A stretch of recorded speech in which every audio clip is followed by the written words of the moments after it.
Hello students, आज हम लोग एक बहुत ही इम्पॉर्टेंट टॉपिक पढ़ने जा रहे हैं, दैट इज के मीन्स क्लस्टरिंग। ओके, तो ये अनसुपरवाइज्ड मशीन लर्निंग कैटेगरी में ये वाला एल्गोरिथम हमारा आता है। क्यों आता है ये अनसुपरवाइज्ड मशीन लर्निंग कैटेगरी में? क्योंकि we do not have any kind of labelled data. ठीक है, we do not have any labelled data. इस तरह के एल्गोरिथम्स को हम अनसुपरवाइज्ड लर्निंग एल्गोरिथम कहते हैं। ठीक है, अच्छा, दूसरी चीज़, ये वाला जो क्वेश्चन है आपका यूनिवर्सिटी एग्जाम्स में अक्सर 10 मार्क्स का क्वेश्चन आपका आता है। आपको कुछ डेटा पॉइंट्स दे दिए जाते हैं और उसके कुछ सेंट्रोइड्स दे दिए जाते हैं और आपको बोला जाएगा कि आप यूजिंग के मीन्स क्लस्टरिंग एल्गोरिथम इन डेटा पॉइंट्स का क्लस्टर करिए। ठीक है, या फिर दूसरा most common question university exams में आता है वो ये कि explain the algorithm for the के मीन्स क्लस्टरिंग। ठीक है, तो चलिए अब हम इस एल्गोरिथम को समझना स्टार्ट करते हैं कि होता क्या है बेसिकली ये एल्गोरिथम। तो के मीन्स क्लस्टरिंग में हम लोग जैसे अगर हमको कोई भी डेटा पॉइंट्स गिवन है, ठीक है, तो हमको क्वेश्चन में ऑलरेडी गिवन होता है कि हमको इसको कितने क्लस्टर्स में फॉर्म करना है। के यहाँ पर के का मतलब होता है हाउ मेनी क्लस्टर्स। अगर जैसे मुझे बोला 3 क्लस्टर्स फॉर्म करने हैं तो that is 3 means clustering. 2 clusters बनाने तो 2 मीन्स क्लस्टरिंग मतलब। ठीक है, तो जैसे यहाँ पर ये डेटा पॉइंट्स है तो हम इनका सिमिलैरिटी बेसिस चेक करते हैं। ठीक है, कि कौन से डेटा पॉइंट्स कितने क्लोज है और उस सिमिलैरिटी के बेसिस के आधार पर हम इसके इस तरह से क्लस्टर्स फॉर्म करते हैं। जैसे इसको और बेहतर समझने के लिए हम एक एग्जांपल देखते हैं। जैसे लेट्स से ये हमें क्लस्टर में बहुत सारी इमेजेस गिवन है, एप्पल की इमेजेस, स्ट्रॉबेरी की इमेजेस, पियर्स की इमेजेस। तो हम on the basis of similarity कि ये वाले एप्पल 1 की और एप्पल 2 की इमेजेस जो हैं ये आपस में क्वाइट क्लोज इन फीचर्स होंगी। ठीक है, या ये पियर 1 या पियर 2 की इमेजेस ये सब आपस में बहुत सिमिलैरिटी होगी इनके फीचर्स में। तो on the basis of similarity हम इनके क्लस्टर्स इस तरह से फॉर्म करते हैं। तो हमें यहाँ पर let's say this is what we are having 3 clusters. ठीक है, तो हम यहाँ पे कोई भी रैंडम 3 सेंट्रॉइड चूज करते हैं और फिर उस सेंट्रॉइड से हम बाकी इमेजेस का या बाकी जो डेटा पॉइंट्स हैं उनका हम डिस्टेंस कैलकुलेशन करते हैं। जैसे वापस हम इसी इमेज पर लेट्स से अगर आए तो हम शुरुआत में कोई भी 3 सेंट्रॉइड चूज करते हैं, let's say C1, C2 and C3। कोई भी 3 डेटा पॉइंट्स को हम सेंट्रॉइड चूज करेंगे और फिर उससे हम लोग डिस्टेंस मेजरमेंट करते हैं। अब जो हम डिस्टेंस मेजरमेंट करते हैं उसके हमारे पास बहुत सारे ऑप्शंस अवेलेबल होते हैं। जैसे कि लेट्स से एक तो हम यूक्लिडियन डिस्टेंस मेजर कर सकते हैं। ठीक है, यूक्लिडियन डिस्टेंस मेजर कर सकते हैं कोई भी 2 डेटा पॉइंट्स के बीच में। लेट्स से अगर ये एक मेरा सेंट्रॉइड का डेटा पॉइंट्स है जिसके कोऑर्डिनेट्स हैं x1 y1, दूसरा जो डेटा पॉइंट है इसके कोऑर्डिनेट्स हैं x2 y2। तो हम इनके बीच में जो डिस्टेंस मेजर कर रहे हैं कि how much they are similar या how much they are distance, how much they are closer. तो ये जो शब्द हम यूज़ कर रहे हैं क्लोजर है, तो किस बेसिस पर हम डिसाइड कर रहे हैं? तो हम या तो यूक्लिडियन डिस्टेंस यूज़ कर सकते थे या फिर हम लोग मैनहट्टन डिस्टेंस भी यूज़ कर सकते हैं। ठीक है, या फिर हम लोग रेक्टिलीनियर डिस्टेंस भी यूज़ कर सकते हैं। तो ऐसे बहुत सारे डिस्टेंस मेजरमेंट के टेक्निक्स हैं जिनको हम लोग यूज़ कर सकते हैं। तो फिलहाल जो ये एक न्यूमेरिकल हमें गिवन है हम उसमें यूक्लिडियन डिस्टेंस का टेक्निक यूज़ करेंगे टू मेजर कि कौन सा पॉइंट किस सेंट्रॉइड के कितना क्लोज है और जिस सेंट्रॉइड से जितना पास होगा उस क्लस्टर में फिर वो पॉइंट हमारा डेटा पॉइंट बिलोंग करेगा। तो बिफोर स्टार्टिंग द न्यूमेरिकल एक बार थोड़ा सा इसका हम फ्लो चार्ट देख लेते हैं। ओके, तो इनिशियली लेट्स से क्वेश्चन में हमको क्या गिवन होगा, हमको कुछ डेटा पॉइंट्स गिवन होंगे जैसे कि 2,3 या 5,7, इस तरह से हमको कुछ 3 या 4 डेटा पॉइंट्स गिवन होते हैं। फिर उसके अलावा हमको क्वेश्चन में नंबर ऑफ क्लस्टर्स मतलब के की वैल्यू लेट्स से 3 क्लस्टर्स बनाने हैं या 2 क्लस्टर्स बनाने हैं, इस तरह का आपको जरूर गिवन होगा। एंड दिस मे और may not they give, that is maximum iterations तक आपको कौन सी इटरेशन तक आपको सॉल्व करके दिखाना है। ठीक है, जनरली आप लोग 2 इटरेशन तक सॉल्व करते हैं, नहीं तो फिर उसको कन्वर्ज होने तक सॉल्व करते हैं। ठीक है। अच्छा, फिर उसके बाद नेक्स्ट है determine the initial centres of the clusters. अब ये जो है ये हो सकता है हम रैंडम अलोकेशन कर लें इनिशियल क्लस्टर का, सेंट्रॉइड्स का, ठीक है। इनिशियल हम रैंडम अपने हिसाब से सेंट्रॉइड्स चूज कर सकते हैं, या हो सकता है ये भी हमारे क्वेश्चन में गिवन हो, ठीक है, कि let's say choose C1 as 2,10, C2 as 5,8, इस तरह से वो लोग खुद ही आपको क्वेश्चन में सेंट्रॉइड्स भी दे सकते हैं। फिर उसके बाद based on the distance to the cluster centre allocate the data points to the initial cluster. मतलब कि आपका जो भी डेटा पॉइंट है वो जिस सेंट्रॉइड से जितना पास है, ठीक है, जैसे let's say centroid C1, centroid C2 और सेंट्रॉइड C3, अगर इससे मुझे पता करना है कि ये जो मेरा डेटा पॉइंट है X1, Y1, ठीक है, तो ये इसके सबसे पास है, इसके सबसे पास है या इसके सबसे पास है, तो इन तीनों का हम लोग डिस्टेंस मेजरमेंट करेंगे, D1, D2 और D3 लेट्स से।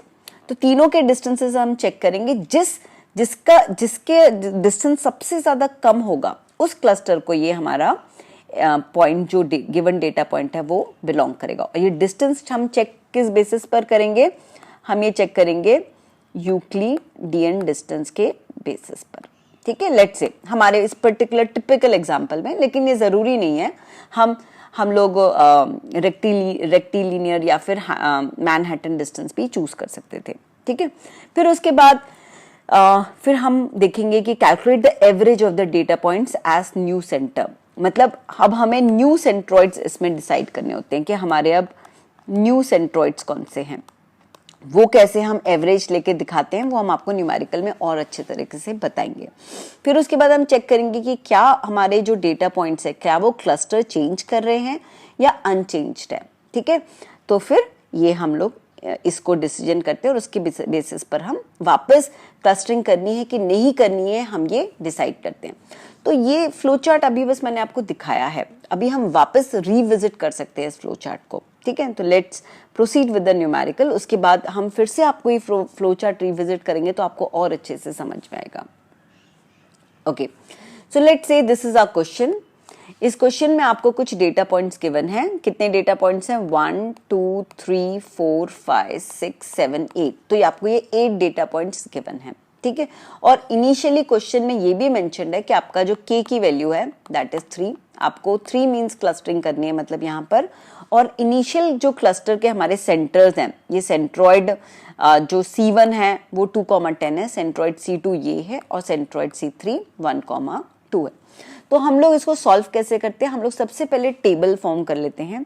टेबल में हमारे जितने भी डेटा पॉइंट्स हैं, 8 के 8 डेटा पॉइंट्स हमने इस तरह से लिख दिए, ठीक है।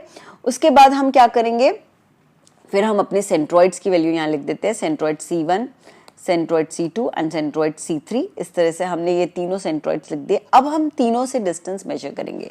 अब जैसे अगर मुझे 2,10 का 2,10 के साथ डिस्टेंस मेजर करना है, तो ये तो 0 होने वाला है, पता ही है, क्योंकि यहाँ पे 2 - 2 the whole square plus 10 - 10 the whole square, इसका अंडर रूट। तो obviously this is coming out to be 0 only, ठीक है। अब चलिए 2,10 का 5,8 से डिस्टेंस मेजर करते हैं। तो अब आप इसके लिए क्या करेंगे, 5 - 2 the whole square plus let's say 8 - 10 the whole square, ठीक है, इसका अंडर रूट।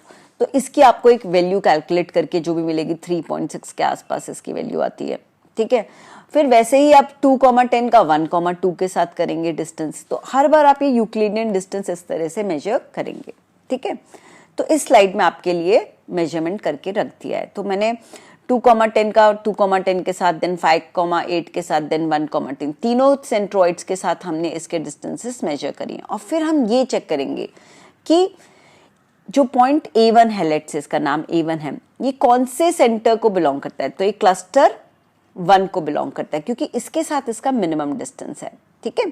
अब अगला पॉइंट चेक करते हैं, 2,5 पॉइंट लेट से A2, डेटा पॉइंट A2, ये कौन से क्लस्टर को बिलोंग करता है? ये इस वाले को बिलोंग करता है, थर्ड क्लस्टर, क्योंकि इसके साथ इसका डिस्टेंस सबसे ज्यादा कम है। अब लेट से A3 डेटा पॉइंट 8,4 के बारे में बात करें, ये कौन से क्लस्टर को बिलोंग करता है? इसकी मिनिमम वैल्यू 5 है विद द क्लस्टर C2, ठीक है। तो ये क्लस्टर 2 को बिलोंग करता है, ठीक है। वैसे ही B1 5,8, तो इस तरह से हमने सारे अपने क्लस्टर को असाइनमेंट्स कर दिए, ठीक है। तो ये वाला डेटा पॉइंट 1 को इस तरह से 4,9 ये कौन से क्लस्टर को बिलोंग करता है, ये 2 को बिलोंग करता है। तो अब हम क्या करेंगे, अब हम न्यू सेंट्रोइड्स कैलकुलेट करेंगे। तो न्यू सेंट्रोइड्स कैलकुलेट करते हुए हम लोग मीन या एवरेज वैल्यू लेंगे। अब देखेंगे सबसे पहले क्लस्टर 1 को कौन बिलोंग करता है, ठीक है, क्लस्टर 1 को। तो आप देखेंगे कि क्लस्टर 1 को तो सिर्फ एक ही डेटा पॉइंट है A1, तो वही मेरा न्यू सेंट्रोइड भी रहेगा। अब देखते हैं क्लस्टर 2 को कितने पॉइंट्स बिलोंग करते हैं, ठीक है। क्लस्टर 2 को कितने हैं, लेट्स से 1 2 3 4 5, ये 5 डेटा पॉइंट्स हैं जो मेरे क्लस्टर 2 को बिलोंग करते हैं। 1 2 3 4 और ये 5। तो अब इसमें हम इसका मीन या एवरेज कैसे निकालते हैं, इसके सारे एक्स कोऑर्डिनेट्स को हम ऐड कर देंगे, 8 + 5 + 7 + 6 + 4 द होल डिवाइडेड बाय 5, ठीक है। और वहां पे 4 + 8 + 5 + 4 + 9 द होल डिवाइडेड बाय 5। तो इस तरह से हमको ये एक्स और वाई कोऑर्डिनेट्स मिलेंगे, that is coming out to be 6,6, ठीक है। अब वैसे ही अब हमारे पास लास्ट ऑप्शन क्या है, अब cluster 3, let's say I am just making a cross for cluster 3, तो सिर्फ 2 ही डेटा पॉइंट्स हैं जो कि क्लस्टर 3 को बिलोंग करते हैं। तो अब हम इसके कोऑर्डिनेट्स चेक करेंगे, एक है हमारा 2,5 और एक है हमारा 1,2। तो हम इसके लिए क्या करेंगे, 2 + 1, इसके दोनों एक्स कोऑर्डिनेट्स ऐड करके divide by 2। Y divided by 2, क्योंकि 2 ही डेटा पॉइंट्स हैं। और नेक्स्ट है 5 + 2 डिवाइडेड बाय 2, ठीक है। तो इस तरह से हमारा ये सेंट्रोइड 3 डिसाइड हुआ, इस मतलब थर्ड वाला सेंट्रोइड A1 B1 C1, तो C1 हमारा डिसाइड हुआ। अब हम क्या करेंगे, नेक्स्ट इटरेशन। तो देखिए ध्यान रखिए, अगर 10 मार्क्स का न्यूमेरिकल आता है, कम से कम 2 इटरेशन तक तो आपको सॉल्व करना चाहिए। Ideally you should solve till convergence, लेकिन एटलीस्ट 2 इटरेशन तक आपको सॉल्व करके जरूर दिखाना चाहिए, ठीक है। अब हम आगे क्या करेंगे, अब हम वापस से हम ये जो हमने करंट सेंट्रोइड्स कैलकुलेट किए थे, अब हम इनको यहाँ पे रिफ्लेक्ट करेंगे।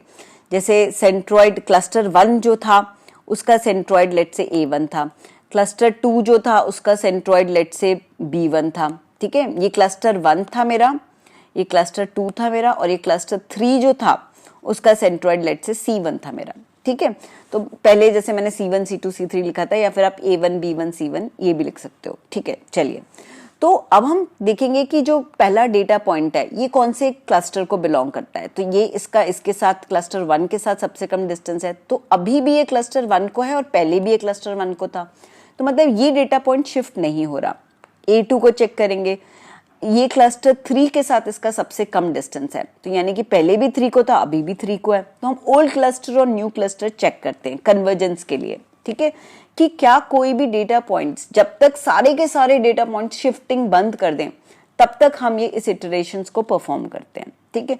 वैसे ही देखते हैं, चलो अभी हम लास्ट वाले पर आ जाते हैं, इस डेटा पॉइंट की बात करते हैं। तो पहले ये क्लस्टर 2 को बिलोंग करता था, लेकिन अब आप देखिए इसका सबसे कम जो डिस्टेंस है वो क्लस्टर 1 के साथ आ गया। Now it has change the cluster.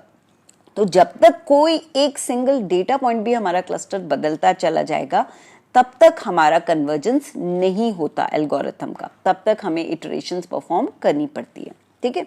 चलिए, तो अब हम आपको एक बार और फिर से न्यू सेंट्रोइड कैलकुलेट करके बताते हैं। अब आप देखिए, ध्यान से देखिए, क्लस्टर 1 को अब मेरे पास 2 डेटा पॉइंट्स है। तो अब क्लस्टर 1 का मैं सेंट्रोइड कैसे कैलकुलेट करूंगी, एक ये डेटा पॉइंट है और एक ये डेटा पॉइंट है, यानी कि 2 + 4 डिवाइडेड बाय 2, और दूसरा 10 + 9 डिवाइडेड बाय 2।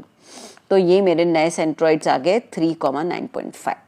अब क्लस्टर 2 के कितने सेंट्रोइड्स हैं, ये 4 डेटा पॉइंट्स हैं। तो यानी कि अब मैं इन चारों को यूज करूंगी न्यू डेटा पॉइंट्स के लिए, न्यू सेंट्रोइड कैलकुलेट करने के लिए, यानी कि 8 + 5 + 7 + 6 डिवाइडेड बाय 4, 4 + 8 + 5 + 4 डिवाइडेड बाय 4। तो ये मेरा न्यू सेंट्रोइड C2, ये नया सेंट्रोइड आ गया B1, ठीक है। ये पहले वाले क्लस्टर का सेंट्रोइड आ गया A1, ठीक है। अब तीसरे के लिए क्या करेंगे, तीसरे के लिए अभी भी हमारे पास 2 है, ठीक है, अभी भी हमारे पास 2 हैं। तो इसके लिए आप देखोगे 2 plus 1 divided by 2 and 5 plus 2 divided by 2, यानी कि ये मेरा तीसरा सेंट्रॉइड C1 आ गया।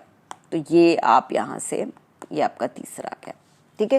तो इस तरह से हम अब फिर से हमारे पास नए सेंट्रॉइड्स आ गए, फिर से हम इन नए सेंट्रॉइड्स को A1, B1, C1 को ऐसे लिखेंगे, या फिर क्लस्टर 1, क्लस्टर 2 एंड क्लस्टर 3 ऐसे भी लिख सकते हो। तो फिर से हम डिस्टेंस कैलकुलेट करेंगे, फिर से हम देखेंगे। तो ये पूरा इटरेशन कब तक परफॉर्म होता है? जब तक कि हमारे सारे के सारे डेटा पॉइंट स्टेबलाइज हो जाए और एक भी डेटा पॉइंट मूव ना करे। अब देखिए इस वाले केस में फिर से ये वाला डेटा पॉइंट मूव किया, तो हम कहीं ना कहीं बार बार, अगर जब तक ये स्टेबलाइज ना हो तब तक हम ये परफॉर्म करते चले जाते हैं। तो इस तरह से आप इसको देख सकते हैं। ओके, तो ये एक परफेक्ट डिपिक्शन है जो हमने अभी न्यूमेरिकल किया। लेट्स से हमने, हमारे पास कोई भी इनिशियली डेटा पॉइंट्स थे जो हमको दिए थे, हमने उसको XY कोऑर्डिनेट सिस्टम में प्लॉट किया। जैसे एक था हमारे पास 2,10, तो वो हमने यहाँ प्लॉट किया। एक था हमारे पास 1,2, तो यहाँ पे प्लॉट किया। तो इस तरह से हमने सारे डेटा पॉइंट्स प्लॉट किए। फिर उसके बाद रैंडमली हमने कोई भी 3 हमने सेंट्रॉइड्स चूज किए, ठीक है। एक का नाम रखा था हमने ठीक है, एक का नाम रखा था A1, एक का नाम रखा था B1, एक का नाम रखा था C1। फिर हमने क्या स्टार्ट किया, फिर हमने इनके क्लस्टर्स फॉर्म शुरू किए। तो जब शुरुआत में हमने क्लस्टर 1 देखा, उसमें सिर्फ एक ही डेटा पॉइंट था। फिर हमने क्लस्टर 2 चूज किया, इसमें हमारे पास 5 डेटा पॉइंट्स थे। फिर क्लस्टर 3 चूज किया, इसमें हमारे पास 2 डेटा पॉइंट्स थे। फिर से हमने रीशफल किया। फिर रीशफल करते करते हम इस पॉइंट पे पहुंचे कि क्लस्टर 1 में हमारे पास फिर 2 डेटा पॉइंट्स थे, क्लस्टर 2 में 4 डेटा पॉइंट्स थे, और क्लस्टर 3 में हमारे 2 डेटा पॉइंट्स थे, 4 डेटा पॉइंट्स और 2, ठीक है। और फिर उसके बाद फिर से रीशफल हुआ। तो ये तब तक ऑलमोस्ट 6 इटरेशंस तक जाके ये वाला न्यूमेरिकल हमारा सॉल्व होता है। तो इस तरह से हम लोग तब तक शफल करते हैं जब तक कि ये हमारा सॉर्ट आउट ना हो जाए, ठीक है। तो ओके, तो चलिए अब हम एंड में सबसे पहले इसका एक बार एल्गोरिथम भी डिस्कस कर लेते हैं, क्योंकि यूनिवर्सिटी एग्जाम्स में इसका जो एल्गोरिथम है वो ज़रूर आता है, ठीक है। तो आप यहाँ से स्टार्ट कर सकते हैं कि एल्गोरिथम द के मीन्स, उसमें आपके लिए गिवन क्या क्या चीज़ें हैं। उसमें आपके लिए गिवन है k number of clusters and d that is the list of data points. मतलब यहाँ पर k की जो भी वैल्यू है 2 या 3 वो गिवन होती है, ठीक है, और कितने डेटा पॉइंट्स हैं वो भी आपको गिवन होते हैं। तो एल्गोरिथम में आप ये इस तरह से गिवन लिख सकते हैं, given k number of clusters comma d list of data points. उसके बाद पहला step, choose k number of random data points as initial centroid, ठीक है। तो आपने किसी भी लेट्स से क्वेश्चन में आपने यहाँ पर 3 डेटा पॉइंट्स को रैंडम सेंट्रॉइड्स चूज किया था, ठीक है। फिर नेक्स्ट है repeat till cluster centre stabilise. मतलब जब तक हमारे डेटा पॉइंट्स क्लस्टर शफल करना बंद नहीं कर देते थे तब तक हम इसको रिपीट करते हैं, इस एल्गोरिथम को। कौन से 2 स्टेप्स को हम रिपीट करते हैं? allocate each data point in D that is data set to the nearest of the k centroid। और nearest हम किस बेसिस पर निकाले थे? nearest हम निकाले थे on the basis of what? on the basis of Euclidean distance, ठीक है, on the basis of Euclidean distance। तो आप ये लिख सकते हैं, बिल्कुल लिख सकते हैं। अगर आपने कोई दूसरा डिस्टेंस मेजरमेंट अप्लाई करना है तो आप वो भी मेंशन कर सकते हो। और दूसरा, compute the centroid for the cluster using all the points in the cluster, ठीक है। तो अब यहाँ पर जैसे मैंने ऑलरेडी आपको समझाया था कि न्यू सेंट्रॉइड्स हम कैसे कैलकुलेट करते हैं। We take the mean of all the data points to calculate the new centroid. तो compute the centroid for the cluster using all the points in the cluster